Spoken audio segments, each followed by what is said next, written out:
সেদিন প্রচণ্ড ঠান্ডা পড়েছিল। বাইরে ছিল হাটকাঁপানো ঠান্ডা আর প্রবল বাতাস।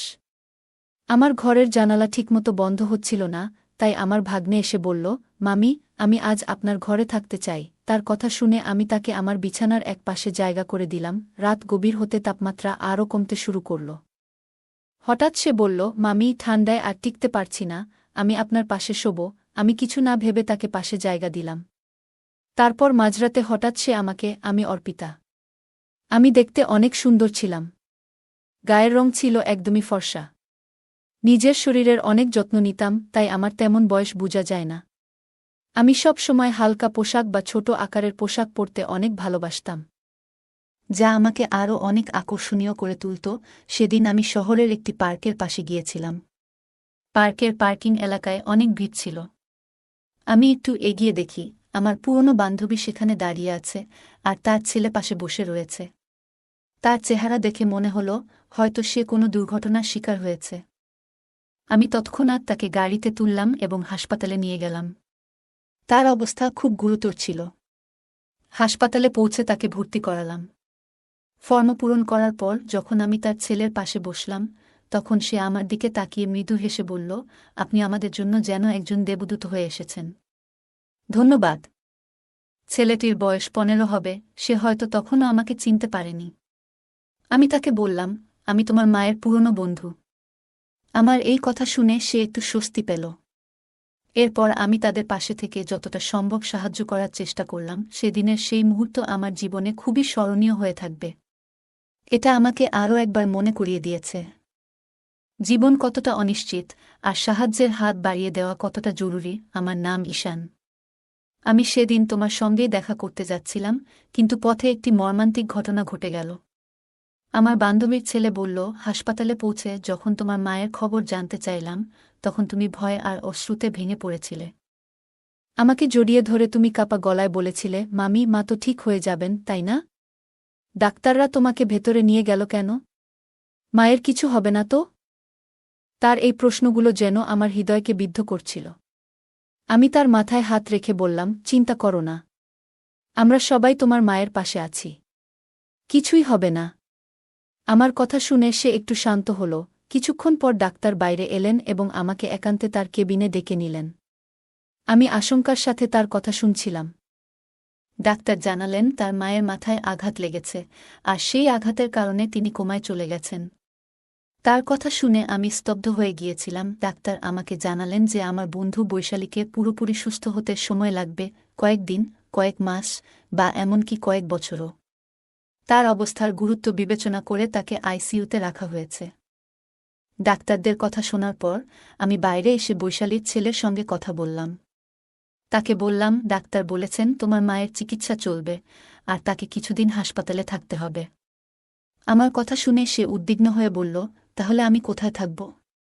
মা যদি এখানে থাকেন, আমি একা কিভাবে থাকব? আমি তাকে আশ্বস্ত করে বললাম, তুমি চিন্তা করো না। যতদিন তোমার মা সুস্থ না হন, তুমি আমার সঙ্গেই থাকবে।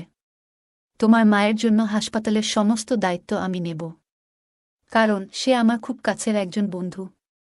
এরপর আমি জানতে চাইলাম, তোমার বাবার কথা কি ভাবছ? তিনি কোথায় আছেন? সে মাথা নিচু করে বলল, মায়ের সঙ্গে বাবার ঝগড়া হয়েছিল। তারপরে মা রাগ করে আমাকে নিয়ে এখানে চলে এসেছিলেন। আমি বাবার কাছে ফিরে যেতে পারব না, কারণ তার কাজ বাইরে, আর তিনি এখন কোনো গ্রামে আছেন তাও জানি না। এমনকি আমি নিজেও তার সঙ্গে দূরত্ব বজায় রেখেছি। হয়তো তিনি আমার উপর রাগ করেছেন। আমি তাকে বললাম, তুমি এসব নিয়ে চিন্তা করো না। যতদিন তোমার মা সুস্থ না হন, তুমি আমার সঙ্গেই থাকবে। আমরা একসঙ্গে সবকিছু সামলাব। তারপর আমরা দুজনেই হাসপাতালের পরিবেশে থাকতে পারছিলাম না।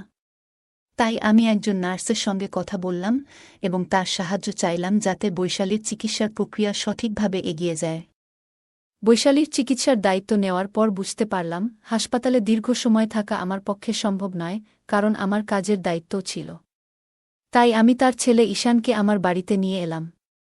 বাড়ি আসার পথে তার জন্য কিছু প্রয়োজনীয় পোশাক কিনে দিলাম, কারণ তার কাছে তেমন কিছুই ছিল না। সেদিন ঈশান খুবই মনমরা ছিল। রাতে আমি অনেকবার তার রুমের সামনে গিয়ে দেখেছি সে কেমন আছে। জানতাম সময়ের সঙ্গে সঙ্গে সে স্বাভাবিক হয়ে উঠবে। পরের কয়েকদিন আমি তাকে হাসপাতালে নিয়ে গিয়ে তার মায়ের সঙ্গে দেখা করিয়েছিলাম। এছাড়া বৈশালীর দেখভালের জন্য আমি হাসপাতালে নার্সদের সঙ্গে কথা বললাম এবং তাদের সাহায্যের জন্য অর্থ প্রদান করলাম। কারণ প্রতিদিন সেখানে যাওয়া আমার পক্ষে সম্ভব ছিল না। ধীরে ধীরে ঈশান আমার বাড়ির পরিবেশে মানিয়ে নিতে শুরু করল। তবে বাড়িতে দীর্ঘ সময় কাটাতে গিয়ে সে একটু একঘেয়েমিতে পড়ে যাচ্ছিল। আমি তাকে বললাম, ঈশান, পরের বছর তোমার কলেজ শুরু হবে। তোমার শরীরও ভালো আছে। তুমি যদি চাও তাহলে জিমে ভর্তি হতে পার। আমার পরিচিত একটি ভালো জিম আছে, সেখানে তোমার ভর্তি করিয়ে দিতে পারি। এছাড়া তুমি ডান্স ক্লাস বা মিউজিক ক্লাসেও যোগ দিতে পারো। এতে তোমার সময় ভালো কাটবে এবং একঘেয়েমি দূর হবে। প্রথমে সে দ্বিধা করলেও আমার উৎসাহে সে জিম এবং ক্লাসে যোগ দিল। ধীরে ধীরে সেখানে তার নতুন বন্ধুরা তৈরি হল এবং তার মন ভালো হতে লাগল। ঈশান এখন নিজের জন্য আরও যত্ন নেওয়া শুরু করল। জীবন নিয়ে তার দৃষ্টিভঙ্গি ধীরে ধীরে বদলে যাচ্ছিল। আমার মনে হল সে কেবল তার শৈশবের কঠিন সময়গুলো কাটিয়ে উঠছিল এবং তার সামনে একটি নতুন ভবিষ্যৎ অপেক্ষা করছিল। ঈশান ধীরে ধীরে আমার জীবনে একটি গুরুত্বপূর্ণ অংশ হয়ে উঠছিল। সে শুধু আমার কথা শুনে তা নয়, আমার প্রতিটি কাজেও সাহায্য করত। আমি দেখলাম জিমে যাওয়ার জন্য তার শরীরের সঠিক যত্ন নেওয়া খুবই জরুরি। তাই আমি প্রতিদিন তার জন্য পুষ্টিকর খাবারের ব্যবস্থা করতাম। এক রাতে আমি ঈশানের ঘরে দুধ নিয়ে যাচ্ছিলাম। হঠাৎ দরজার সামনে আমার পা পিছলে গেল এবং আমি মেঝেতে পড়ে গেলাম। ঈশান দ্রুত ছুটে এলো। সে আমাকে সাহায্য করে দাঁড় করালো এবং নিজের ঘরে নিয়ে গিয়ে আমাকে বিছানায় শুইয়ে দিল। তার এই সাহসিকতা এবং যত্নশীলতা দেখে আমি অবাক হয়ে গিয়েছিলাম। সে আমার হাত থেকে পড়ে যাওয়া দুধ পরিষ্কার করল এবং তারপর খুব যত্ন সহকারে আমার পায়ে মালিশ করতে শুরু করল। আমি তার দিকে তাকিয়েছিলাম। একটা 15 বছরের ছেলের মধ্যে এতটা পরিপক্কতা আমি কখনো ভাবিনি। আমার বয়স তখন 32। জীবনে এমন একজন মানুষ আগে কখনো দেখিনি যে এতটা যত্নশীল আর দায়িত্বশীল। ঈশান তার বয়সের তুলনায় অনেক বেশি পরিণত ছিল। তার কাজ করার ধরন, তার দায়িত্ববোধ সবকিছুতেই একটা বিশেষত্ব ছিল। পায়ে মালিশ করার সময় আমি মৃদু হেসে বললাম, ঈশান, আমি তো তোকে সবসময় ছোট মনে করতাম। কিন্তু আজ তুই প্রমাণ করলি যে তুই কতটা দায়িত্ববান। তোর এই পরিণত আচরণ আমাকে সত্যিই অবাক করেছে। সেদিন আমি প্রথম বুঝলাম, মানুষের বয়স নয়, তার মন এবং কাজ করার দক্ষতাই তাকে আলাদা করে তোলে। ঈশানের এই যত্নশীলতা আমার জীবনে নতুন এক সম্পর্কের ভিত্তি তৈরি করল, যা শুধুই বিশ্বাস এবং পারস্পরিক সম্মানের উপর দাঁড়িয়েছিল। ঈশান ধীরে ধীরে তার জীবনকে নতুন পথে নিয়ে যাচ্ছিল। তার জিমে যাওয়া এবং নিয়মিত পুষ্টিকর খাবার গ্রহণের ফলে সে শরীরে শক্তি এবং মনে আত্মবিশ্বাস অর্জন করছিল। একদিন মজা করে আমি তাকে বললাম, ঈশান, এত শক্তি তোর কোথা থেকে আসে? তুই কি খাস যে এত তাড়াতাড়ি এত শক্তিশালী হয়ে গেছিস? সে হেসে বলল, মামি, আমি এখন আর ছোট নেই। আমি বড় হয়ে গেছি। তুমি আমাকে এবং আমার মাকে যেভাবে সাহায্য করেছেন তার জন্য আমি তোমার কাছে চিরকৃতজ্ঞ। আমি এখন তোমার জন্য কিছু করতে চাই। তার এই কথাগুলো আমাকে স্পর্শ করল। ঈশান তার কৃতজ্ঞতা প্রকাশ করার পাশাপাশি আমাকে সম্মানও জানাচ্ছিল। এরপর সে আমাকে বলল, মামি, যদি তোমার কোনো আপত্তি না থাকে, আমি রাতে তোমার ঘরে থাকতে পারি? যদি তোমার কোনো সাহায্যের প্রয়োজন হয়, আমি পাশে থাকব। ঈশান সত্যিই খুব যত্নশীল এবং সাহায্যপ্রবণ ছেলে। আমি তার প্রস্তাবে সম্মতি দিলাম। বাড়িতে আমি একাই থাকতাম, তাই আরামের জন্য হালকা পোশাক পরার অভ্যাস ছিল। ঈশান বাড়িতে থাকার সময়ও আমি আমার স্বাভাবিক অভ্যাসে কোনো পরিবর্তন আনিনি। রাতে ঈশান মৃদু স্বরে বলল, মামি, আমাদের জিম ক্লাসে অনেক মেয়ে আসে যারা স্টাইলিশ পোশাক পরে। কিন্তু আমি কখনো তাদের নিয়ে তেমন কিছু ভাবিনি। কারণ তারা তোমার থেকে তুলনামূলকভাবে কম সুন্দর মনে হয়। তুমি সত্যিই খুব সুন্দর। তোমার পরা পোশাক সব সময় তোমার ব্যক্তিত্বকে আরও আকর্ষণীয় করে তোলে। তার এই সোজাসাপটা এবং প্রশংসাসূচক কথা শুনে আমি মৃদু হেসে বললাম, তোর কথা শুনে ভালো লাগলো, ঈশান। সেদিন আমি বুঝলাম, ঈশান শুধু শারীরিকভাবে নয়, মানসিকভাবেও অনেক পরিণত হয়েছে। তার এই প্রশংসা এবং কৃতজ্ঞতার অনুভূতি আমাদের সম্পর্ককে আরও গভীর ও বিশ্বাসভিত্তিক করে তুলল। একদিন সন্ধ্যায় ঈশান আমার কাছে এসে বলল, মামি, তুমি আমার জন্য যা করেছ তার জন্য আমি সত্যিই কৃতজ্ঞ। আমি মৃদু হেসে তার মাথায় হাত বুলিয়ে বললাম, তুই এত প্রশংসা করিস না। এখন ঘুমিয়ে পড়। সকালে তোকে ক্লাসে যেতে হবে আর আমাকে অফিসে। ঈশান মিষ্টি হেসে আমাকে জড়িয়ে ধরে বলল, ধন্যবাদ মামি। তার এই আলিঙ্গনে ছিল গভীর কৃতজ্ঞতা। আমি তার এই অনুভূতিতে মুগ্ধ হলাম, কিন্তু আমার মনে হলো এটা শুধুই তার ভালোবাসা আর যত্নের বহিঃপ্রকাশ। পরের দিন সকালে আমি অফিস যাওয়ার আগে ঈশানকে তার ক্লাসে নামিয়ে দিলাম। সে সকালবেলায় ক্লাসে যেত আর বিকেলে জিমে। দিনগুলো এইভাবেই চলছিল। কিন্তু কয়েকদিনের মধ্যে আমি লক্ষ্য করলাম ঈশানের আচরণ কিছুটা বদলে গেছে। বিকেলে যখন আমি তাকে জিম থেকে আনতে যেতাম, তখন সে তার বন্ধুদের সঙ্গে কথা বলত, কিন্তু আমাকে দেখার সময় তার চোখে একটু অস্বস্তি লক্ষ্য করতাম। বাড়িতে ফিরেও তাকে কিছুটা উদাসীন ও বিরক্ত মনে হতো। একদিন আমি তাকে জিজ্ঞাসা করলাম, ঈশান, তুই এত চুপচাপ আর বিরক্ত কেন? কিছু হয়েছে? ঈশান একটু দ্বিধা করে বলল, মামি, সত্যি বলতে তুমি আমার এই চুপ থাকার কারণ। যখন তুমি আমাকে জিম থেকে নিতে আসো, আমার বন্ধুরা তোমাকে নিয়ে কথা বলে। তাদের কথা শুনে আমার খারাপ লাগে। আমি অবাক হয়ে বললাম, কেন খারাপ লাগে? ওরা কি বলে? ঈশান বলল, তারা তোমাকে নিয়ে মজা করে। শুধু আমার বন্ধুরা নয়, বড় ছেলেরাও তোমাকে দেখে। তুমি যেমন আসেন তেমনই থাকো। কিন্তু আমি চাই না তোমার দিকে কেউ তির্যক দৃষ্টিতে তাকাক। কারণ তুমি আমার জীবনের এক বিশেষ মানুষ, আর তোমাকে আমি সেভাবেই দেখি। তার এই কথা শুনে আমি বিস্মিত হলাম। ঈশানের মধ্যে যে একটা দায়িত্ববোধ আর সুরক্ষার অনুভূতি কাজ করছে, তা আমাকে স্পর্শ করল। আমি তার কাঁধে হাত রেখে বললাম, তুই চিন্তা করিস না। আমি যেমন আছি তেমনই থাকব। তবে তুই এমন কোনো কিছুতে বেশি মন দিস না যা তোকে অস্বস্তি দেয়া। সেদিন বুঝলাম, ঈশান শুধু বড় হওয়া নয়, মানসিকভাবে অনেক পরিণত হচ্ছে। তার এই যত্নশীলতা আমাকে তার প্রতি আরও মমত্ববোধে পূর্ণ করল। সেদিন সন্ধ্যায় ঈশান আমার কাছে এসে তার চিন্তাগুলো শেয়ার করছিল। তার মুখে একটা গভীর চিন্তার ছাপ ছিল। আমি তাকে জিজ্ঞাসা করলাম, তুই এত চিন্তিত কেন? ঈশান একটু ইতস্তত করে বলল, মামি, আমি আসলে বলতে চেয়েছিলাম যে তুমি শুধু আমার আপন। তার এই কথায় আমি একটু হেসে বললাম, এটা তো জানি, কিন্তু তুই এত সিরিয়াস হচ্ছিস কেন? ঈশান লজ্জায় একটু মাথা নিচু করে বলল, আমি আসলে তোমাকে খুব ভালোবাসি, কিন্তু মামি হিসেবে। তুমি আমাকে আর মাকে এত সাহায্য করেছ, সেটা আমি কখনো ভুলতে পারব না। সেদিন রাতে সে আবার আমার ঘরে এসে ঘুমানোর বায়না করল। কিন্তু আগের দিন রাতে তার ঘুমানোর সময়কার অস্থিরতা দেখে আমি তাকে তার নিজের ঘরে ঘুমানোর কথা বললাম, তুই নিজের ঘরে ভালো করে ঘুমা। আমি তো পাশের ঘরেই আছি। পরের দিন অফিস থেকে ফিরে আমি ঈশানকে জিম থেকে আনতে গেলাম। আগের দিনের তার কথাগুলো মনে পড়ে গেল। একটু মজা করার জন্য আমি সেদিন একটু ভিন্ন পোশাক পরে গেলাম, যা আগের দিনের পোশাকের চেয়েও একটু ছোট হবে। যখন জিমের বাইরে দাঁড়িয়ে স্কুটির হর্ন বাজাচ্ছিলাম, ঈশান জানালা দিয়ে আমাকে দেখছিল। তার কয়েকজন বন্ধু তখন তার সঙ্গে ছিল। আমি তাকে একটু মজা করার জন্য চমকে দিতে চেয়েছিলাম। কিছুক্ষণ পর ঈশান দৌড়ে এসে আমার পেছনে বসে বলল, মামি, তুমি যা করছো সবই আমার জন্য স্পেশাল। কিন্তু তুমি এমন করে আমাকে আর চমক দিও না। তার এই সরল কথায় আমার মন ভরে গেল। ঈশান ধীরে ধীরে পরিণত হচ্ছিল। তার যত্নশীলতায় আমি প্রতিনিয়ত মুগ্ধ হচ্ছিলাম।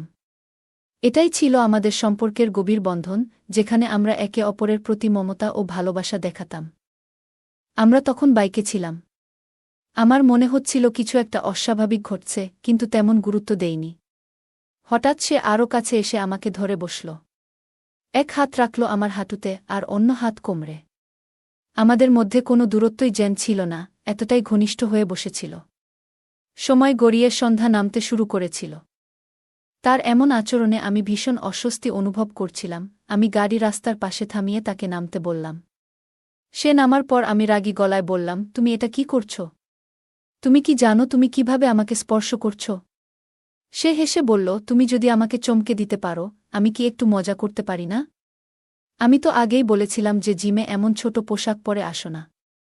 কিন্তু তুমি ইচ্ছে করেই আমার সামনে আরও ছোট পোশাক পরে এসেছিলে। তাই আমিও মজা করলাম। আমি হতবাক হয়ে গেলাম। ঈশান কেন এমন করল তা বুঝে উঠতে পারছিলাম না। হয়তো সে আমাকে নিয়ে উদ্বিগ্ন ছিল। জিমের অন্য ছেলেরা আমাকে দেখছে বলে তার এই আচরণ। আমি শান্তভাবে বললাম, ঠিক আছে, মাফ করে দিলাম। তবে এরপর যদি তুমি ভালোভাবে বসো, তাহলে আমি তোমাকে বাড়ি পৌঁছে দেব। ঈশান তখন ক্ষমা চেয়ে আমার সঙ্গে বাড়ি যাওয়ার জন্য রাজি হয়ে গেল। বাড়ি ফেরার পথে তার আচরণ স্বাভাবিক ছিল, ঈশানের আচরণ কিছুদিন ধরে একটু বদলে গিয়েছিল। সে আগে আমার প্রতি খুবই সম্মান দেখাত, তবে হঠাৎ করেই তার চোখে একটা অদ্ভুত পরিবর্তন আমি টের পেয়েছিলাম। মাঝে মাঝে আমি যখন আমার ঘরে কাজ করছিলাম বা তৈরি হচ্ছিলাম, তখন ঈশান কোনো কারণ ছাড়াই ঘরের আশেপাশে ঘুরে বেড়াত। একদিন রাতে আমি যখন নিজের রুমে তৈরি হচ্ছিলাম, তখন হঠাৎ দরজার দিকে চোখ পড়ল। দেখি ঈশান দরজার পাশ থেকে আমাকে দেখছে। আমি সঙ্গে সঙ্গে জিজ্ঞাসা করলাম, তুমি কি করছো এখানে? তুমি কি আমাকে লুকিয়ে দেখছ? সে হেসে বলল, না না, এমন কিছু নয়। মাঝে মাঝে তোমাকে দেখি, এটাতে দোষ কোথায়? এরপর সে বলল, আমি ছোটবেলায় দেখতাম বাবা যখন মায়ের কাছে আসতেন তখন তাকে ভালোবাসার স্পর্শ দিয়ে চমকে দিতেন। বাবা মায়ের চুলে হাত বুলিয়ে আদর করতেন, এবং সেটা তাদের ভালোবাসার প্রকাশ ছিল। এইসব বলতে বলতে ঈশান আচমকা আমার কাছে এগিয়ে এলো এবং আমার হাত ধরে বলল, তোমার চুল খুব সুন্দর। বাবা মায়ের মতো সম্পর্ক সবাই চায়, তাই না? তার চোখে যেন কিছু অদ্ভুত ভাব ফুটে উঠছিল। আমি চুপচাপ দাঁড়িয়েছিলাম এবং তাকে বললাম, তোমার মাথায় ঠিক কি চলছে? এসব কথা এখনই বন্ধ করো। আমি একটু কড়া সুরে বলার পর ঈশান লজ্জিত মুখে সরে গেল এবং বলল, মাফ করো, আমি হয়তো ভুল করেছি। ঈশান আমার হাত ধরে বলল, মামি, তুমি জানো মা বাবার ভালোবাসা দেখে বড় হয়েছি। এখন মা এতদিন অসুস্থ থাকায় আমি সেই মুহূর্তগুলো আর দেখতে পাই না। আমি তাকে বুঝিয়ে বললাম, তোমার মা ঠিক হয়ে যাবে। সবকিছু আবার আগের মতো হয়ে উঠবে। তুমি ধৈর্য রাখো। পরের দিন রাতে ঈশান এসে বলল, মামি, আজ রাতে খুব ঠান্ডা পড়ছে। আমার ঘরের জানালা ঠিকমতো বন্ধ হচ্ছে না। এমন হলে আমি অসুস্থ হয়ে যাব। আজ রাতে তোমার রুমে থাকতে দাও না। আমি তাকে বললাম, তোমার ঘরের জানালাটা দেখে ঠিক করে দিই, কিন্তু সে আমাকে দেখতেও দিল না। সে জোর করে বলল, আমি তোমার রুমেই ঘুমাবো। ঠান্ডায় কাঁপতে কাঁপতে সে আমার পাশে এসে শুয়ে পড়ল। আমি কিছু বলার আগেই দেখলাম সে আমার কম্বলের ভেতরে ঢুকে গেছে। কম্বলের নিচে তার হাত আমার দিকে এগিয়ে এলো। সে ফিসফিসিয়ে বলল, মামি, তুমি জানো তুমি কত সুন্দর, কিন্তু তোমার জীবনে একটাই অভাব, সেটা হলো সঙ্গ। তুমি এমন একজন মেয়ে যার জীবন একা থাকা উচিত নয়। আমি শান্তভাবে তাকে বললাম, তুমি এখন শুয়ে থাকো, আমি সব কিছু ঠিক রাখব। তবে তোমার এই চিন্তাভাবনা বন্ধ করো। ঈশান হঠাৎ করে আমার দিকে এগিয়ে এসে বলল, তোমার সৌন্দর্য আমাকে মুগ্ধ করে। আমি আর দূরে থাকতে পারছি না। আজ থেকে তোমার যত্ন নেওয়ার দায়িত্ব আমার। তার আচরণে আমি অবাক হয়ে গেলাম। সে আমার কাছে এসে ফিসফিসিয়ে কিছু বলতে চাইল, কিন্তু তার চোখে একটা অদ্ভুত দৃষ্টি ছিল। আমি সতর্ক হয়ে গেলাম। হঠাৎ বুঝতে পারলাম সে কিছু করতে চাইছে যা অস্বাভাবিক। আমি দ্রুত চিৎকার করে উঠলাম, ঈশান, তুমি কি করছ? এখান থেকে সরে যাও। আমার আওয়াজে পাশের ঘরে থাকা কুলদীপ উঠে এলো। লাইট জ্বালিয়ে সে পরিস্থিতি বুঝতে পারল। কুলদীপ ছিল ঈশানের বাবা, যার সাথে আমার গোপন সম্পর্ক ছিল। সে আমার পাশের ঘরেই আমার জন্য অপেক্ষা করছিল। কুলদীপ এগিয়ে এসে ঈশানকে বলল, তুমি এভাবে আচরণ করছো কেন? এটা কি ঠিক? ঈশান একটু থেমে বলল, আমি জানি না কেন, কিন্তু আমি নিজের আচরণ নিয়ন্ত্রণ করতে পারছি না। আমি কুলদীপের দিকে তাকিয়ে বললাম, তোমার ছেলের এই আচরণ আমার জন্য খুব অস্বস্তিকর। তুমি তার সাথে কথা বলো এবং বোঝাও যে এই ধরনের আচরণ গ্রহণযোগ্য নয়। কুলদীপ ঈশানকে নিয়ে বাইরে চলে গেল, আর আমি মনে মনে ভাবলাম, এমন পরিস্থিতি যাতে আর না হয় তার জন্য সবাইকে সতর্ক হতে হবে। ঈশান আমার দিকে তেড়ে এলো, কিন্তু তখনই কুলদীপ তাকে ধরে থামিয়ে দিল। ঈশান রাগে বলল, তোমার কথাগুলো শুনে আমি আর চুপ থাকতে পারছি না। তুমি জানো, কিছুদিন আগে আমার হাতে একটা চিঠি এসেছে। সেটা আমার মায়ের লেখা। যখন আমি সেটা পড়লাম তখন সবকিছু পরিষ্কার হলো। সে থেমে একটু গভীর নিঃশ্বাস নিয়ে বলল, গত কয়েক মাস ধরে মা বাবার মধ্যে অশান্তি চলছিল। শুরুতে আমি কিছুই বুঝতে পারছিলাম না, কিন্তু ধীরে ধীরে জানলাম বাবার জীবনে অন্য একজন নারী এসেছে। সেই কারণেই তাদের সম্পর্ক এতটা খারাপের দিকে গেছে। আমি স্তব্ধ হয়ে তার কথা শুনছিলাম। ঈশান বলল, মাকে জিজ্ঞেস করেছিলাম, কিন্তু মা কখনো বাবার সম্পর্কে খারাপ কিছু বলেনি। একদিন গার্ডেনে মা তোমার সঙ্গে কথা বলেছিল, সেটা আমি শুনেছিলাম। পরে যখন মায়ের অ্যাক্সিডেন্ট হলো তখন হাসপাতালে থাকা অবস্থায় সেই চিঠিটার কথা জানলাম।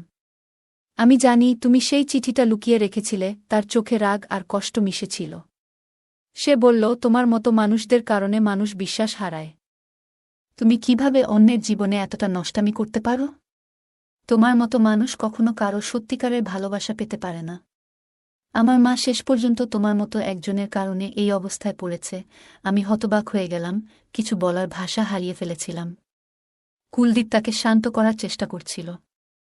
পুরো পরিস্থিতি এতটাই জটিল হয়ে উঠেছিল যে মনে হলো কিছু সম্পর্ক কখনো সহজে মিটমাট করা যায় না। সাম্প্রতিক সময়ে আমার মা এক ধরনের মানসিক অশান্তিতে ভুগছিল। তাকে প্রায়ই একটি ইনজেকশন নিতে দেখা যেত। আমি যখন কারণ জানতে চাইতাম, সে বলতো এটা একটা সাধারণ ক্যালসিয়াম ইনজেকশন। কিন্তু একদিন আমি ডাক্তারকে কথা বলতে শুনে বুঝতে পারি যে বিষয়টা মোটেই সাধারণ নয়। ডাক্তার জানিয়েছিলেন ইনজেকশনের কারণে তার শরীরে একাধিক সমস্যা তৈরি হয়েছে এবং এর ফলেই সে একদিন হঠাৎ করে অচেতন হয়ে পড়ে। সেখান থেকেই শুরু হয় তার আরও বড় সমস্যার পথচলা। এই ঘটনাগুলো আমাকে ভীষণ অবাক করে দেয়। তখন ঈশান বলে উঠল, আমার মা এতদিন ধরে যে সমস্যার মধ্যে দিয়ে যাচ্ছিলেন তার মূল কারণ তুমি। তুমি তাকে এমন এক ভুল পথে নিয়ে গেছ যেখান থেকে সে আর ফিরে আসতে পারেনি। এই হাই ডোজ ইনজেকশনই তাকে শেষ পর্যন্ত কোমায় পাঠিয়েছে। আমি চুপচাপ দাঁড়িয়েছিলাম। সত্যি বলতে আমার ভিতর এক ধরনের অপরাধবোধ ছিল। ঈশান আরও বলল, আমি মায়ের ব্যাগ থেকে সেই ইনজেকশন পেয়েছি। মা শুধু ভুক্তভোগী, তার নিজের কোনো দোষ ছিল না। কিন্তু তোমার ভুলের শাস্তি আজ সে পেয়েছে। এখন সময় এসেছে তুমি নিজেও সেই শাস্তি পাও। তার এই কথাগুলো আমাকে স্তব্ধ করে দিল। আমি বুঝতে পারছিলাম না কি বলবো। আমার মুখ থেকে শব্দ বের হচ্ছিল না। সত্যি বলতে আমিও অনেক বড় ভুল করেছি। তবে এই ভুলের জন্য আমি একা দায়ী নই। কুলদীপও সমানভাবে জড়িত। আমি কুলদীপের প্রতি পাগলের মতো আসক্ত ছিলাম। যদিও জানতাম সে বিবাহিত, তবুও তাকে ছেড়ে যেতে পারিনি। আমাদের সম্পর্কের জটিলতা বাড়তেই থাকে। একসময় আমি ঈশানকে তার মায়ের অভাব পূরণের প্রতিশ্রুতি দিয়েছিলাম এবং কুলদীপও তার স্ত্রী থেকে দূরে থাকার সিদ্ধান্ত নিয়েছিল, কিন্তু বিধাতা যেন আমাদের জীবনে অন্য কিছু লিখেছিলেন। একদিন কুলদীপ আমার দেওয়া আংটিটা ফিরিয়ে দিয়ে বলল, আজ থেকে আমি আমার স্ত্রী এবং ছেলের কাছে ফিরে যাব। আমি তাদের অনেক কষ্ট দিয়েছি। এবার তাদের জন্য কিছু করব। আমাদের সম্পর্ক এখানেই শেষ। আমি কুলদীপের কথা শুনে বোবা হয়ে গিয়েছিলাম। আমাদের জীবনে ঘটে যাওয়া ঘটনাগুলো যেন একটি শিক্ষার মতো ছিল। কিছু সম্পর্ক কখনো মেরামত করা যায় না। কুলদীপ বলল, আমি আর আমার ছেলেকে কোনো দুঃখ দিতে চাই না। যদি আবার তাদের কষ্ট দিই তবে ঈশ্বর আমাকে ক্ষমা করবেন না। আমার স্ত্রী আমাকে এমন এক অপরাধী বানিয়েছে যার বোঝা আর আমি বহন করতে পারছি না। তুমি দয়া করে আমার জীবন থেকে সরে যাও। আর কখনো কোনো বিবাহিত মানুষের সঙ্গে সম্পর্ক গড়ে তুলো না। সেদিন কুলদীপ আমাকে ছেড়ে চলে গেল। আমি আবার একা হয়ে পড়লাম। আমার এই একাকিত্বের পেছনে ছিল আমার নিজের স্বার্থপরতা আর মিথ্যা অহংকার। আমি এতটাই কুলদীপের প্রেমে অন্ধ হয়ে গিয়েছিলাম যে কখনো ভাবিনি তার স্ত্রী আর সন্তান আছে। আমি যদি কুলদীপের জীবনে প্রবেশ করি তবে তার পরিবারের কি হবে, এই কথাগুলো আগে ভাবলে হয়তো আজ আমাকে এই অনুশোচনার ভার বইতে হতো না। কুলদীপ তার পরিবারের কাছে ফিরে গেল, কিন্তু আমার হৃদয় থেকে তাকে সরানো সম্ভব হল না। আমি নিজেও জানতাম না এই একতরফা প্রেম আমাকে কোথায় নিয়ে যাবে। মানুষ সবসময় অন্যের থেকে কিছু ছিনিয়ে নিতে চায়, কিন্তু এর ফলে সে কখনোই সুখী হয় না। হোক সেটা খাবারের টুকরো বা কারও ভালোবাসা। যতই হিংসা করো, ঈশ্বর ততই আমাদের আরও অসন্তুষ্ট রাখেন। আজকের এই গল্প থেকে আমরা শিখি যে সত্যিকারের অধিকার যার, সে তা একদিন ফিরে পায়। আর অন্য কারও সুখ কেড়ে নেওয়ার চেষ্টা করলে তার ফলাফল কখনোই ভালো হয় না। কুলদীপ তার প্রকৃত অধিকার ফিরে পেল, আর অর্পিতা একাকিত্বে ডুবে গেল। মানুষ অন্যের কাছ থেকে যা ইচ্ছা কেড়ে নিতে পারে, কিন্তু ভাগ্যকে কখনো বদলাতে পারে না। তাই আমাদের উচিত নিজের যা আছে তাতেই সন্তুষ্ট থাকা। অন্যের সুখ দেখে ঈর্ষা না করে নিজের জীবনে ইতিবাচক চিন্তা রাখা। বন্ধুরা, এই গল্পটি কেমন লাগল? যদি ভালো লেগে থাকে তাহলে ভিডিওটি লাইক করুন এবং আমাদের চ্যানেলটি সাবস্ক্রাইব করুন। সাথেই থাকুন নতুন গল্পের জন্য। আর নোটিফিকেশন পেতে বেল আইকনটি চাপুন। ধন্যবাদ। বিয়ের পরের দিনেই আমার জামাই এসে বলল, আপনার মেয়ে আমাকে খুশি করতে পারছে না, এবং এই কথা বলেই সে আমার মেয়েকে ছেড়ে চলে গেল। এই কথা শুনে আমার যেন মাথায় আকাশ ভেঙে পড়ল। আমি আমার মেয়েকে অনেক নামী ডাক্তারদের কাছে নিয়ে গিয়েছিলাম, কিন্তু সকলেই বললেন ওর শরীরে কোনো ত্রুটি নেই। সবকিছুই স্বাভাবিক। তারপর একদিন আমার মেয়ে আমাকে বলল, মা, আমার এক বন্ধু বলেছে যে একটি মন্দিরের কাছে একজন সাধু বাবা থাকেন, যিনি সব সমস্যার সমাধান করতে পারেন। তাই আমি মেয়েকে নিয়ে সেই সাধুর কাছে গেলাম। সেখানে সাধু বাবা বললেন, একে 7 দিন আমার এখানে থাকতে হবে। আমি আমার জ্ঞানে তৈরি করা বিশেষ তেল ওর শরীরে প্রয়োগ করব। তবেই সমস্যা দূর হবে। তার কথা আমার মেয়ে আমি সেখানে রেখে চলে আসি। কিন্তু আমার মনে অনেক ভয় শুরু হয় মেয়েকে একা রেখে আসার কারণে। তাই আমি মেয়েকে দেখতে সাধু বাবার কাছে যাই। সেখানে গিয়ে যা দেখলাম তাতে আমি অবাক হয়ে গেলাম। সাধু বাবার ঘরের দরজা খুলতেই চোখ গেল পাশের একটি ঘরে। সেই দৃশ্য দেখে আমার হৃদয় থমকে গেল। মনে হচ্ছিল যেন মাথা ঘুরে পড়ে যাব। আমার মেয়ে কিভাবে এমন কিছু করতে পারে তা বিশ্বাস হচ্ছিল না। সাধু বাবা, বন্ধুরা, আজকের গল্পটা অনেক বেশি স্পেশাল, আশা করি তোমাদের ভালো লাগবে। তাই গল্পগুলো ভালো লাগলে ভিডিওটি লাইক, শেয়ার এবং চ্যানেলটি সাবস্ক্রাইব করো। আমার নাম রুমি, আর আমার মেয়ে আমার জীবনের একমাত্র সহায়। আমার স্বামী আমার মেয়ের জন্মের কিছুদিন পরই মারা যান। তবে স্বামীর রেখে যাওয়া সম্পত্তির কারণে আমাদের অর্থের কোনো অভাব হয়নি। স্বামীর সমস্ত সম্পত্তি আমার নামে করে যাওয়ায় আমাদের জীবন বেশ সচ্ছল ছিল। স্বামীর চলে যাওয়ার পর আমি একাই আমার মেয়েকে বড় করে তুলেছি। যখন সে বিয়ের যোগ্য হয়ে উঠল, আমি তার বিয়ের আয়োজন করতে শুরু করলাম। বিয়ের প্রস্তুতির জন্য আমার শাশুড়ি ও জেঠানি গ্রামের বাড়ি থেকে এসে সাহায্য করলেন, যার ফলে মেয়ের বিয়েটা খুব সুন্দরভাবে সম্পন্ন হয়। তখন আমি খুবই খুশি ছিলাম যে মেয়ের বিয়ের সমস্ত দায়িত্ব ঠিকঠাকভাবে শেষ হয়েছে। বিয়ের কিছু রীতিনীতি বাকি ছিল। আর আমি সব আত্মীয়স্বজনদের বিয়েতে আমন্ত্রণ জানিয়েছিলাম।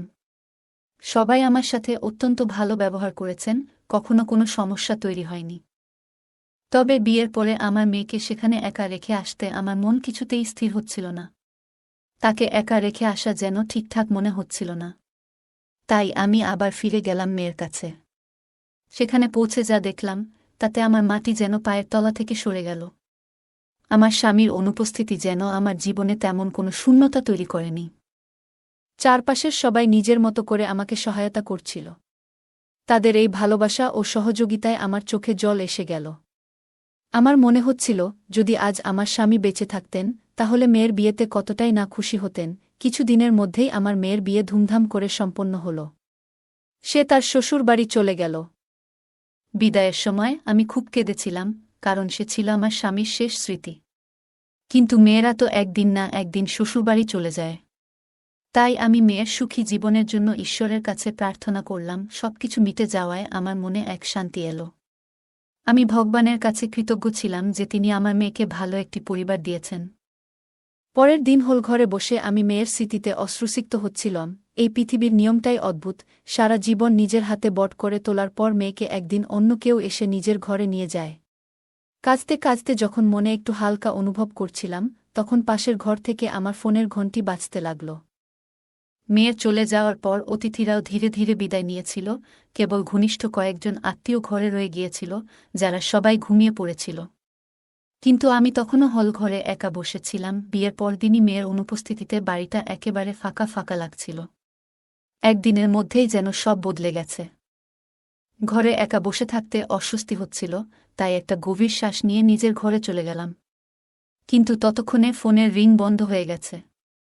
বিছানায় শোয়ার আগে মেয়ের সুখের জন্য আবারও ভগবানের কাছে প্রার্থনা করলাম, যেন সে তার নতুন সংসারে সুখী থাকে। পরের দিন অতিথিরাও বিদায় নিল। আর আমি পুরোপুরি একা হয়ে গেলাম। আমার বাড়ির কাজের লোকের কাজ শেষ করে চলে যেত, ফলে বাড়িতে আমি একাই থাকতাম।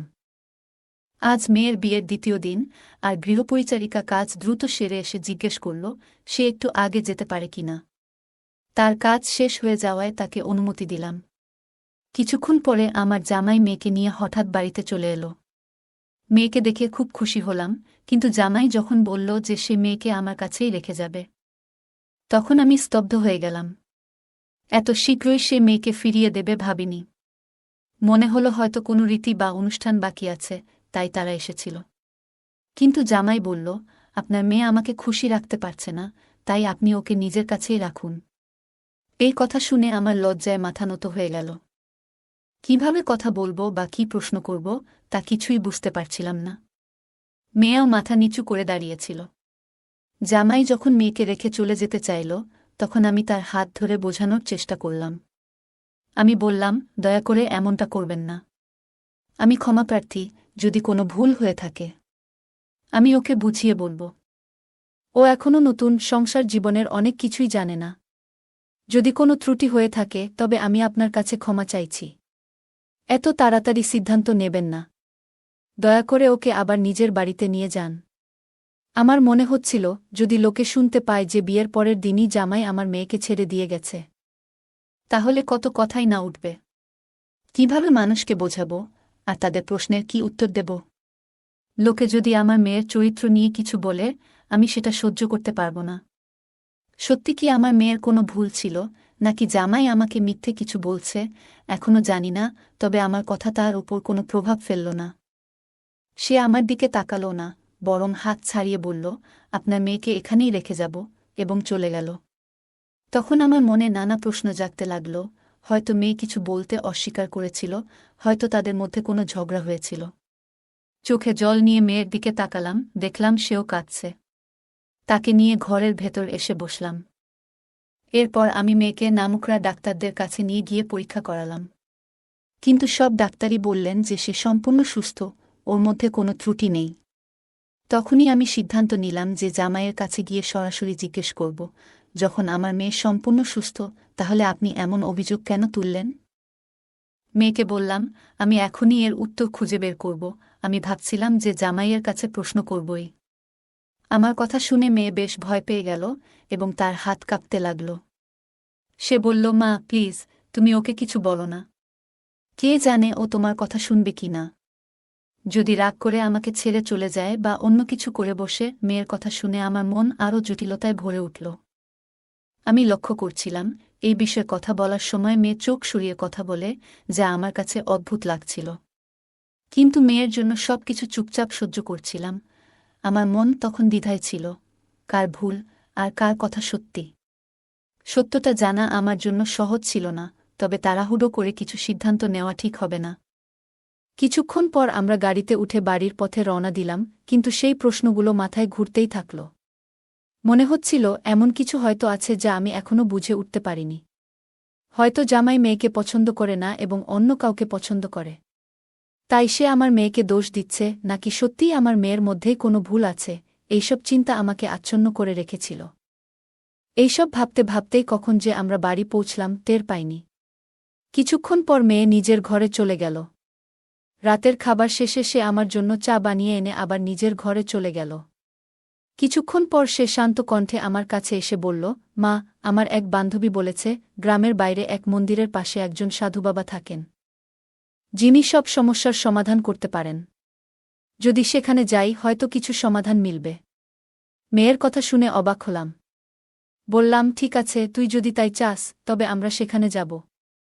ভাবলাম, যদি সত্যিই সেই সাধুবাবার কাছে কোনো সমাধান থাকে তবে হয়তো মেয়ের জীবন আবারও সুন্দর হয়ে উঠবে। আমার সম্মতি পাওয়ামাত্রই মেয়ে যেন তাড়াহুড়ো করে প্রস্তুত হয়ে গেল। তার এমন তাড়াতাড়ি দেখে একটু অবাক হলেও বেশি মনোযোগ দিলাম না। আমরা সাধুবাবার কাছে যাওয়ার জন্য রওনা হলাম এবং কিছুক্ষণ পর সেখানে পৌঁছলাম। কিন্তু সেই জায়গার পরিবেশ দেখে কিছুটা চমকে গেলাম। সাধারণত যেখানে সাধুবাবার কাছে ভিড় থাকে সেখানে আজ কেউ নেই। চারপাশে অদ্ভুত নীরবতা আর এক ধরনের অস্বস্তিকর অনুভূতি ছিল। আমি আর মেয়ে সেই কক্ষে প্রবেশ করলাম আর চারপাশে চোখ বুলিয়ে দেখলাম। সাধুবাবার কাছে পৌঁছেই মেয়ের পরিস্থিতির সব কথা বললাম। তিনি মনোযোগ দিয়ে সব শুনলেন এবং বললেন, আপনার মেয়েকে 7 রাত এখানে থাকতে হবে। আমি তাকে বিশেষ তেল দিয়ে মালিশ করব। এসব বলতে গিয়ে তিনি একবারও আমাদের দিকে তাকালেন না। তার দৃষ্টি নিচু ছিল আর তিনি মন্ত্রপাঠে ব্যস্ত ছিলেন। তার এমন আচরণে আমার ভেতরে কিছুটা অস্বস্তি হচ্ছিল। কিন্তু ঠিক কী ব্যাপারটা অস্বাভাবিক মনে হচ্ছে তা বুঝতে পারছিলাম না। মেয়েকে সেখানে 7 দিন রেখে যাওয়ার চিন্তা মন থেকে মেনে নিতে পারছিলাম না, তবুও যেন পরিস্থিতির চাপে বাধ্য হলাম। মেয়ের জীবনে শান্তি ফেরানোর জন্য আমি এই সিদ্ধান্ত নিলাম। কারণ জানতাম সমাজে তালাকের কালিমা নিয়ে মেয়ের বেঁচে থাকা সহজ হবে না। ধনী হোক বা গরিব, আমাদের সমাজে দোষ সবসময় মেয়ের ঘাড়েই পড়ে। তাই নিজের মনকে শক্ত করে তাকে সেখানে রেখে বাড়ি ফিরে এলাম। কিন্তু বাড়িতে এসেও মন যেন ওই সাধুবাবার কাছেই পড়ে রইল। সবকিছু যেন কিছুটা অস্বাভাবিক ঠেকছিল। বারবার মনে হচ্ছিল আমি কি কোনো ভুল কিছু করলাম নাকি, আবার বিকেল হতে না হতেই মনে হলো আবারও সেখানে যাওয়া উচিত। প্রথমে ভাবলাম কিছু খেয়ে একটু শান্ত হয়ে যাই, তারপরই যাব। কিন্তু মনের মধ্যে অশান্তি এতটাই বাড়তে লাগল যে আর অপেক্ষা করতে পারলাম না। বাড়ি থেকে বেরিয়ে সেখানে ফেরার জন্য প্রস্তুতি নিলাম, তৈরি হচ্ছিলাম, তখন হঠাৎ পাড়ার এক মহিলা আমাকে ডেকে বললেন, এই রাতবেলায় কোথায় যাচ্ছ? সব ঠিক আছে তো? তোমাকে বেশ চিন্তিত লাগছে। তার কথা শুনে থমকে গেলাম। কিছু না বলে বেরিয়ে গেলে হয়তো সে সন্দেহ করত আর প্রশ্ন করতেই থাকত, অন্যদেরও জানিয়ে দিতে পারত। তাই বললাম, না, তেমন কিছু না। মায়ের কাছে যাচ্ছি, মনটা খারাপ লাগছে, মাকে খুব মনে পড়ছে। আমার মাকে সবাই চিনত, মাঝে মাঝে তিনি আমার এখানে 1 সপ্তাহের জন্য এসে থাকতেন। তখন পাড়ার সবাই তার কাছে আশীর্বাদ নিতে আসত, মাও তাদের সবার সঙ্গে খুব আন্তরিকতার সঙ্গে মিশতেন। আমার মুখ থেকে মায়ের কথা শুনে প্রতিবেশী বললেন, হ্যাঁ, তুমি ঠিকই বলেছ। তোমার মেয়ের বিয়ে হয়েছে বলে হয়তো একটু একাকিত্ব অনুভব করছ। বলে তিনি আমার পাশে এসে দাঁড়ালেন এবং নানা বিষয়ে কথা বলতে শুরু করলেন। কিন্তু তখন তার সঙ্গে কথা বলার কোনো ইচ্ছাই ছিল না। আমার মন ছিল শুধু মেয়েকে নিয়ে। ভাবছিলাম কত ভেবেচিন্তে মেয়ের জন্য এই সম্পর্ক ঠিক করেছিলাম যাতে সে সুখে থাকে। কিন্তু কে জানত এমন পরিস্থিতি তৈরি হবে। প্রতিবেশী তখনও নানা বিষয়ে কথা বলেই যাচ্ছিলেন, কিন্তু আমার মন সেখানে ছিল না। শুধু চাইছিলাম কোনোভাবে তার থেকে মুক্তি পেতে। তিনি আবার জিজ্ঞাসা করলেন, তোমার কি কোথাও যাওয়ার ছিল? আমি মাথা নেড়ে সায় দিলাম, কিন্তু কথা বাড়াতে ইচ্ছা ছিল না। অবশেষে তার থেকে মুক্ত হয়ে বাইরে বের হলাম। পুরো সময় মেয়েকে নিয়ে ভাবছিলাম, আর একটা অজানা আশঙ্কায় মন ছটফট করছিল। মনে হচ্ছিল এভাবে চলতে থাকলে যেন শান্তি আর ফিরে পাব না। আমার মনের ভেতরে প্রশ্ন আর সন্দেহ ক্রমাগত ঘুরছিল। ভাবছিলাম প্রতিবেশীকে যদি সব বলে দিই, সে হয়তো আরও রং লাগিয়ে এই ঘটনাটা পাড়ার সবার মাঝে ছড়িয়ে দেবে। মেয়ের এই পরিস্থিতি আমাকে এতটাই লজ্জিত করে তুলেছিল যে কারো সামনে যাওয়ার সাহস পাচ্ছিলাম না। আমার মেয়েকে জামাই বাড়িতে রেখে গেছেন 2 দিন হল, আর আশেপাশের মানুষ কি বলবে সেই চিন্তাও মাথায় ঘুরছিল। কোনো সিদ্ধান্তে পৌঁছাতে পারছিলাম না, মনে শুধু ঘুরছিল কেন জামাই এমন সিদ্ধান্ত নিলেন। কেন বললেন যে আমার মেয়ে তাকে সুখী করতে পারছে না। এই চিন্তা মাথায় নিয়ে আবার সেই জায়গায় পৌঁছালাম যেখানে কয়েক ঘন্টা আগেই মেয়েকে রেখে এসেছিলাম। গাড়ি থেকে নেমে গভীর শ্বাস নিলাম আর দ্রুত পা চালিয়ে ভেতরে ঢুকলাম। কারণ মেয়েকে নিয়ে একরাশ সন্দেহ আর চিন্তা আমাকে ঘিরে ধরেছিল। এই দিনে কারো ওপরও বিশ্বাস করা কঠিন, তাই দ্রুত মেয়ের কাছে পৌঁছানোর জন্য এগিয়ে যাচ্ছিলাম। আমার মেয়ে কি ঠিক আছে? জানি না। 1 ঘণ্টায় সে কেমন আছে? সাধু বাবার ঘরের দরজা খুলতেই চোখ গেল পাশের একটি ঘরে। সেই দৃশ্য দেখে আমার হৃদয় থমকে গেল। মনে হচ্ছিল যেন মাথা ঘুরে পড়ে যাব। মেয়ে কিভাবে এমন কিছু করতে পারে তা বিশ্বাস হচ্ছিল না। দেখলাম মেয়ে সামনে বসে, আর 30 বছরের মতো এক যুবক, যাকে সবাই সাধু বাবা বলতো, তার মাথা মেয়ের কোলে রেখে শুয়ে আছে। দুজনেই হাসতে হাসতে কথা বলছিল। আমি বাইরে থেকেই তাদের কথাগুলো শুনতে পাচ্ছিলাম। সেই যুবক বলছিল, তোমার বিয়ের খবর শোনার পর থেকে এক মুহূর্ত স্বস্তিতে কাটাতে পারিনি। আমার মেয়ে তার হাত ধরে মৃদু হেসে বলছিল, এই জন্যই তোমাকে তোমার কাছে নিয়ে এসেছি, যেন তুমি নিশ্চিত হও যে আমার স্বামী আমাকে কখনো স্পর্শ করেনি। আমি এমন ব্যবস্থা করেছি যাতে আমরা সবসময় একসঙ্গে থাকতে পারি। আমার স্বামী আমার মুখও আর দেখতে চাইবে না। মেয়ে শান্তভাবে তার হাত ধরে কথা বলছিল, এবং আমার ভেতরটা ক্রমশ পুড়ে যাচ্ছিল। এতদিন আমি জামাইকে ভুল বুঝছিলাম, আসল দোষটা যে মেয়ের তা জানতে পেরে নিজেই হতবাক হয়ে গেলাম। তাদের কথাগুলো আর সহ্য করতে পারছিলাম না, তাই রাগের মাথায় দরজা ঠেলে খুলে দিলাম। দরজা খোলার শব্দে দুজনেই চমকে উঠে দাঁড়াল। ঘরের ভেতরে ঢুকে আমি মেয়ের হাত ধরে তাকে এক চড় মারলাম। তারপর বললাম, এমন কাজ করার সময় তোমার একবারও লজ্জা হলো না? মায়ের কথা একবারও মনে পড়ল না? একা হাতে তোমাকে মানুষ করেছি। আবারও তার গালে এক চড় কষালাম। আমার এই রূপ দেখে সেই কথিত সাধু মেয়েকে বাঁচানোর জন্য এগিয়ে এলো, কিন্তু আমার রাগ দেখে চুপচাপ মাথা নিচু করে দাঁড়িয়ে রইল। রাগে ফুঁসতে ফুঁসতে মেয়েকে জিজ্ঞেস করলাম, তুমি তোমার স্বামীকে এমন কি বলেছ যে সে তোমাকে বাপের বাড়িতে রেখে চলে গেল? তখন মেয়ে কাঁদতে কাঁদতে আস্তে আস্তে বলল, আমি স্বামীকে বলেছি, কেন তুমি আমার সঙ্গে বিয়ে করলে? আমি সন্তান জন্ম দিতে পারব না, আমার দ্বারা কোনো সন্তান হবে না। তুমি কেন তোমার জীবন নষ্ট করছ? আমাকে ছেড়ে দাও। আমার মা তোমাদের সবার সাথে প্রতারণা করেছে। মেয়ের মুখ থেকে এই কথা শুনে মাথায় হাত দিয়ে বসে পড়লাম। এতটাই রাগ হলো যে মনে হলো তার গলা টিপে ধরে সব শেষ করে দিই।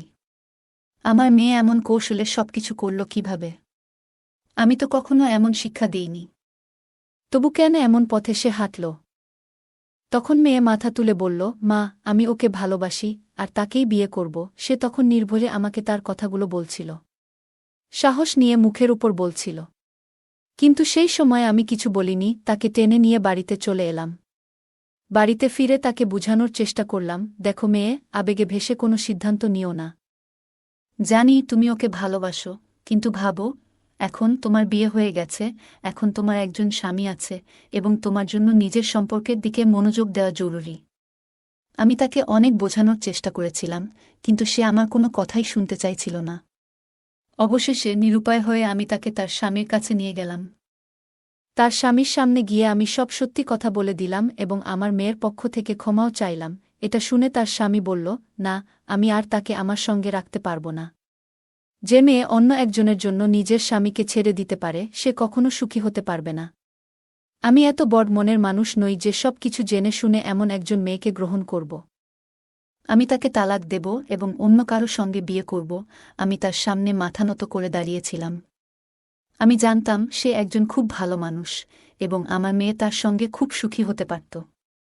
আজ না হোক কাল সব ঠিক হয়ে যাবে বলে আমি আশা করেছিলাম। কিন্তু আমার সমস্ত প্রচেষ্টা সত্ত্বেও সে আমার কথা মানেনি। অবশেষে তার স্বামী আমার মেয়েকে তালাক দিল এবং অন্য কারো সঙ্গে বিয়ে করল। এরপর আমি আমার মেয়ের বিয়ে সেই ব্যক্তির সঙ্গে দিয়ে দিলাম যাকে সে সত্যিই ভালোবাসত। সে তার প্রথম স্বামীকে স্পর্শ করতেও চায়নি, তাই আমি সিদ্ধান্ত নিলাম যে তার দ্বিতীয় বিয়ে সেই ব্যক্তির সঙ্গেই হওয়া উচিত যাকে সে ভালোবাসত। আমি আমার মেয়েকে রাগান্বিত হয়ে বললাম, আজ থেকে তোমার সাথে আমার আর কোনো সম্পর্ক নেই, আর কোনো দিনও আমার সামনে আসার চেষ্টা করো না। তোমার বাবা চলে যাওয়ার পর আমি একা তোমাকে বড় করেছি। তুমি তখন খুব ছোট ছিলে। চাইলে আমি অন্য কারো সাথে বিয়ে করে নতুন জীবন শুরু করতে পারতাম। কিন্তু আমি সেটা করিনি। তোমাকে সঠিক শিক্ষা ও ভালো জীবন দেওয়ার চেষ্টা করেছি, যাতে তোমার কোনো অভাব না হয়। কিন্তু তার পরিবর্তে তুমি আমাকে কি দিলে?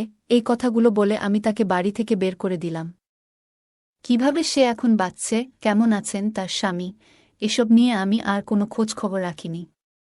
তার বিয়ে হয়েছে 7 বছর হলো, আর এই 7 বছরে একবারও সে আমার কাছে আসেনি। তবে হঠাৎ একদিন সে এসে আমার সামনে দাঁড়ালো এবং বলল, মা, আমি যে মিথ্যা বলেছিলাম যে আমি সন্তান সম্ভবা হতে পারি না, সেটা এখন সত্যি হয়ে গেছে। এই 7 বছরে আমি কখনোই মা হতে পারিনি। এখন শাশুড়ি আমার স্বামীকে অন্য কাউকে বিয়ে করার জন্য বলছেন, কারণ আমি তাকে কখনো বংশের উত্তরাধিকার দিতে পারব না।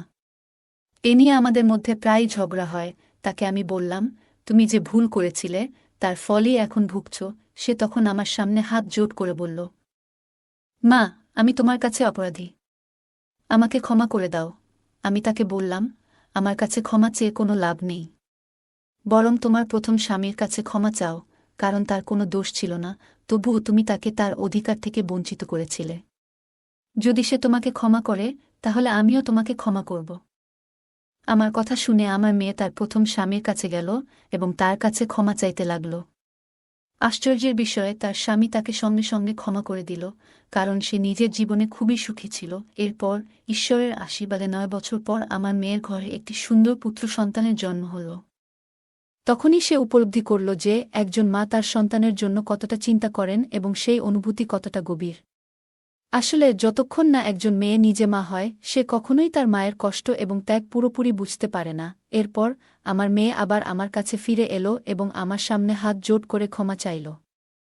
তখন আমি তাকে মন থেকে ক্ষমা করে দিলাম। গল্পের মেয়েটি আবেগপ্রবণ হয়ে প্রথমবারের মতো প্রেমের প্রতি টান অনুভব করে, যা তাকে স্বামী ও পরিবারের দায়িত্ব থেকে বিচ্যুত করে। আবেগপ্রবণ হয়ে মুহূর্তের সিদ্ধান্ত নেওয়ার ফলে জীবনে কিভাবে সমস্যার সৃষ্টি হতে পারে তা এই গল্পে স্পষ্টভাবে প্রতিফলিত হয়। তাই আবেগের মধ্যে থেকেও চিন্তাভাবনা এবং বাস্তবতার বিবেচনা করা জরুরি। প্রথম স্বামীর প্রতি মেয়েটির আচরণ ছিল এক ধরনের বিশ্বাসঘাতকতা। এই ঘটনাটি আমাদের শেখায় যে যে সম্পর্কের ভিত্তি বিশ্বাস ও শ্রদ্ধার ওপর দাঁড়িয়ে থাকে সেখানে একবার বিশ্বাসঘাতকতা ঘটলে তা পুনরুদ্ধার করা অত্যন্ত কঠিন।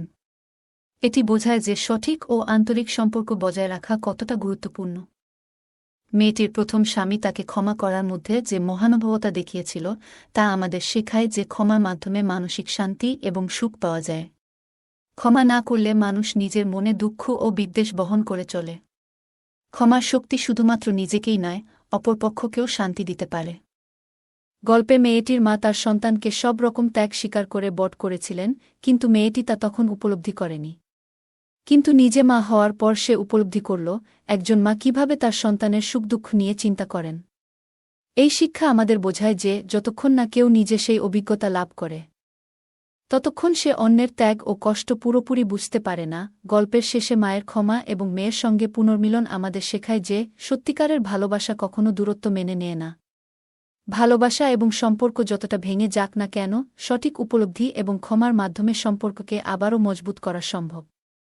বন্ধুরা, আজকের গল্পটা এখানেই শেষ। আশা করি গল্পটি আপনাদের ভালো লেগেছে। যদি গল্পটি আপনার হৃদয় ছুঁয়ে যায় তাহলে অবশ্যই লাইক করতে ভুলবেন না। আপনার মতামত কমেন্টে জানাতে পারেন এবং আপনার বন্ধুদের সাথে গল্পটি শেয়ার করুন। এমনই আরও মজার এবং আবেগঘন গল্পের জন্য আমাদের চ্যানেলটি সাবস্ক্রাইব করুন এবং বেল আইকন চাপতে ভুলবেন না, যাতে আমাদের কোনো গল্প আপনারা মিস না করেন।